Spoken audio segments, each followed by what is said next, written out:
Hello friends, movies all অ্যাবাউটে আপনাদের স্বাগত। শাশ্বত চ্যাটার্জি অভিনীত জমালয় জীবন্ত ভানু মুভির টিজার ড্রপ করা হয়েছে। এই মুভিতে মুখ্য চরিত্রে অর্থাৎ ভানু বন্দ্যোপাধ্যায়ের চরিত্রে অভিনয় করেছেন শাশ্বত চ্যাটার্জি।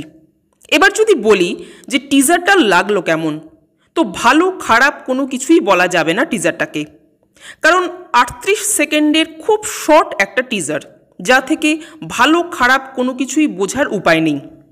টিজারটা একেবারেই ওয়েল ডিজাইন নয়, মনে হচ্ছে যেন যেমন তেমন করে কেটেকুটে একটা টিজার নিয়ে আসা হয়েছে। এমনিতেই এসব মুভির তেমন কোনো বাজ থাকে না। এই মুভিটার ব্যাপারেও অধিকাংশ মানুষই কিন্তু জানেন না।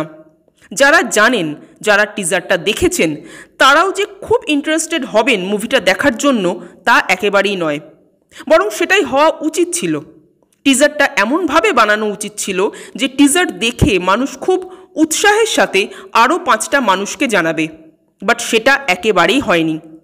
এবার যদি আসি অভিনয়ের কথায়, তো শাশ্বত চ্যাটার্জি একজন অত্যন্ত দক্ষ অভিনেতা, নো ডাউট, কিন্তু যখনই তিনি একটা রিয়েল লাইফ ক্যারেক্টার হয়ে ওঠার চেষ্টা করছেন এবং সেই ক্যারেক্টারের বাচনভঙ্গিটাকে নকল করছেন, প্রবলেমটা তখনই হচ্ছে।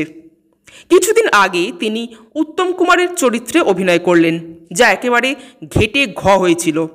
এবার আবার ভানু বন্দ্যোপাধ্যায়ের চরিত্রে অভিনয় করছেন। এবার এই মুভিতে যদি শাশ্বতবাবু নিজস্বতা বজায় রেখে ডায়ালগ ডেলিভারি করেন তবে ঠিক আছে, কিন্তু তা না করে ভানু বন্দ্যোপাধ্যায়কে অতিরিক্ত নকল করার চেষ্টা যদি করেন তবে এই মুভিটাও কিন্তু ঘেটে ঘ হবে।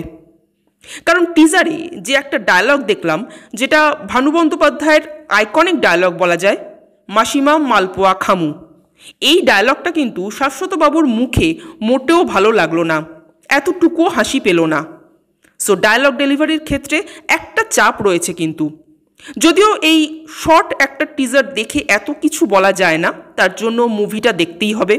তবে হ্যাঁ, শাশ্বতর মেকআপটা আমার বেশ ভালো লেগেছে, সেটা বলতেই হবে। তাকে অনেকটাই ভানু বন্দ্যোপাধ্যায়ের মতোই লাগছে।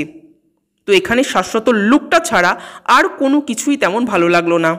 আপনারা যারা টিজারটা দেখেছেন তাদের কেমন লাগলো কমেন্ট করে জানাবেন। আর আমাদের ভিডিও ভালো লেগে থাকলে প্লিজ লাইক, শেয়ার ও সাবস্ক্রাইব করতে ভুলবেন না। Thank you.